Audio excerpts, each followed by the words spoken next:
റോഷിനൊപ്പം ക്ഷേത്രത്തിലേക്ക് പോകുന്ന വർഷയെ കാണിച്ചാണ് എപ്പിസോഡ് ആരംഭിക്കുന്നത്. തുടർന്ന് ക്ഷേത്രത്തിലെത്തുന്ന വർഷ വിവാഹത്തിന് ഫ്രണ്ടിന് കൊടുക്കാൻ സമ്മാനമൊന്നും വാങ്ങിയില്ലെന്നും റോഷി മേടിച്ചുകൊണ്ട് തരാമോ എന്ന് ചോദിക്കുമ്പോൾ ഞാൻ മേടിച്ചുകൊണ്ട് തരാമെന്ന് പറഞ്ഞ് റോഷിൻ അവിടെ നിന്നും പോകുന്നു.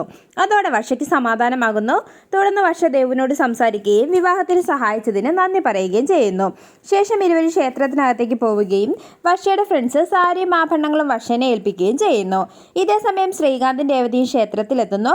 തുടർന്ന് ഏട്ടത്തി ക്ഷേത്രത്തിന് വെളിയിൽ നിന്നാൽ മതിയെന്നും ഞാൻ ആദ്യം വർഷയോട് സംസാരിക്കാമെന്നും പറഞ്ഞ് ശ്രീകാന്ത് ക്ഷേത്രത്തിനുള്ളിലേക്ക് പോകുന്നു. ഇതേസമയം അവിടെ എത്തുന്ന ഒരമ്മ ക്ഷേത്രത്തിൽ ഇന്നൊരു വിവാഹമുണ്ടെന്നും ഒളിച്ചോടി കല്യാണം കഴിക്കുന്നതാണെന്നും രേവതിയോട് പറയുന്നു. പിന്നീട് വർഷയുടെ വിവാഹവേഷത്തിൽ കാണുന്ന ശ്രീകാന്തിന് ഒരുപാട് സന്തോഷമാകുന്നു. ശേഷം എതിർപ്പുകളെ അവഗണിച്ച് തന്നെ വിവാഹം ചെയ്യാൻ സമ്മതിച്ചതിന് വർഷ ശ്രീകാന്തിനോട് നന്ദി പറയുന്നു. തുടർന്ന് ശ്രീകാന്ത് വർഷനെ മാല അണിയിക്കുന്നു. ശേഷം ഈ വിവാഹകാര്യം വീട്ടിലറിഞ്ഞ പ്രശ്നമാകുമല്ലോ എന്നോർത്ത് ടെൻഷൻ അടിക്കുന്ന ശ്രീകാന്തിനെ വർഷ ആശ്വസിപ്പിക്കുന്നു. ഇതേസമയം ശ്രീകാന്തിനെ കാണാത്തതിനെ തുടർന്ന് രേവതി ടെൻഷൻ അടിക്കുകയും അകത്ത് ചെന്ന് നോക്കാൻ ഒരുങ്ങുകയും ചെയ്യുന്നു. ശേഷം ശ്രീകാന്ത് വർഷനെ താലി കെട്ടുന്നു. ഇത് കണ്ട് സന്തോഷം കൊണ്ട് വർഷയുടെ കണ്ണുകൾ നിറയുന്നു. തുടർന്ന് ശ്രീകാന്ത് വർഷയുടെ നെറ്റിയിൽ സിന്ദൂരം തൊട്ടുകൊടുക്കുന്നു. ശേഷം പ്രാർത്ഥിച്ചു നിൽക്കുന്ന ശ്രീകാന്തിനെയും വർഷനെയും കാണിച്ച് എപ്പിസോഡ് അവസാനിക്കുന്നു.